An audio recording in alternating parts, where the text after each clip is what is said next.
Shana Tova, everybody. We're so happy to read a book to you in honor of Sukkot. Here we go. This story is called The House on the Roof, a Sukkot story by David Adler, pictures by Marilyn Hirsch. This is one of our favorites. Larissa, would you like to start? Sure. One day, the old man from apartment 3D dragged a heavy wood crate up the front steps of his building. Thank you. Don't scratch the paint with that junk, the owner of the building yelled. I don't have the halls painted so you can scratch the paint right off.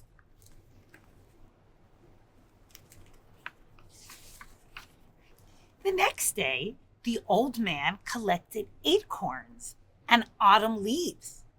When he brought them into the building, the owner yelled from her window, "Don't drop anything. If someone falls and gets hurt, I'll be the one that needs to pay."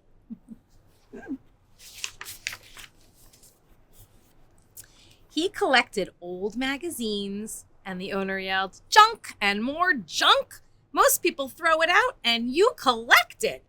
The old man collected more crates, old clothes, empty bottles, and broken branches. He brought everything into the building. Each time he walked up those front steps, the owner yelled,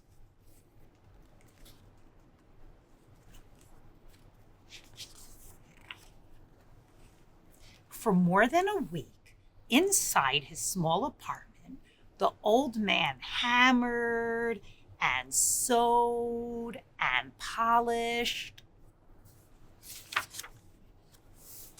Then, one evening, just before sunset, the old man left the building. He was wearing his suit and his derby hat, and the owner sat by her window and watched. About an hour later, he returned. He was talking and he was laughing, and his grandchildren were with him. They were talking and laughing too. They followed the old man up the front steps and into the building. The owner followed them. Let's see where they're going. I wonder.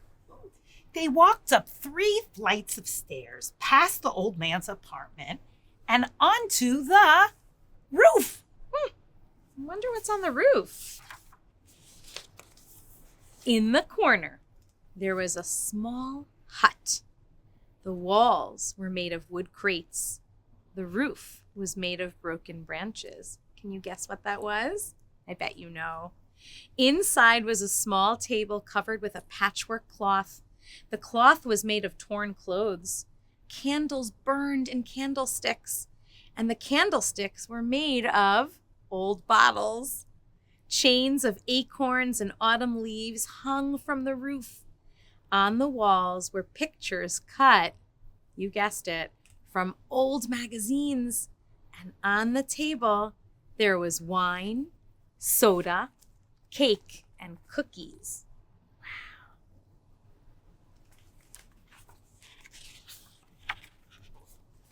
Wow, beautiful, the children said. This is the most beautiful sukkah. And the old man smiled.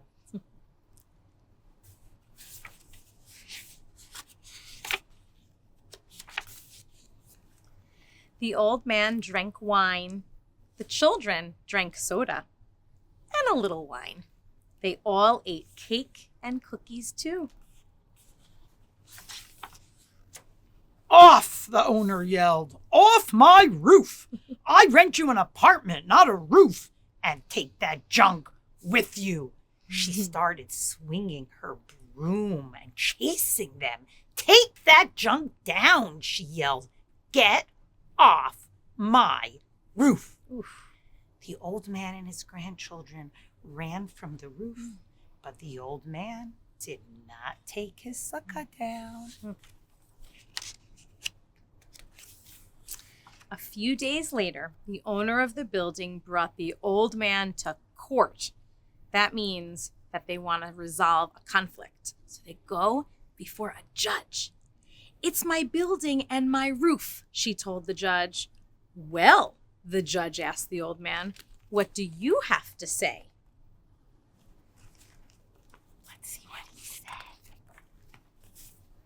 "Your Honor," the old man answered, "thousands of years ago, my people were slaves in Egypt.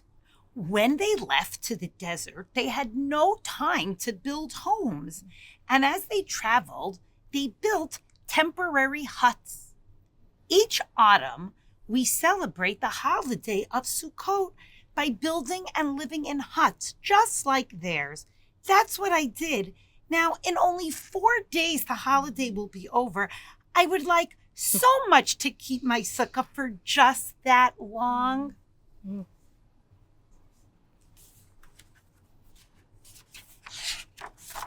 I'm thinking a lot about what that judge is going to decide.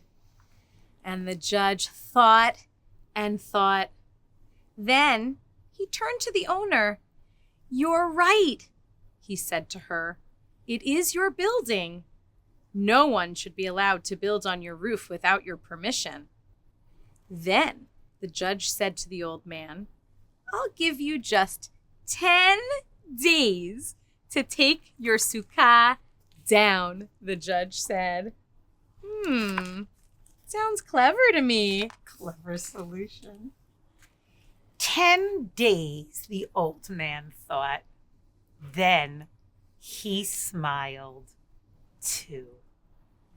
Where is your sukkah going to be this year? One that you're going to visit or one that you're going to be able to build?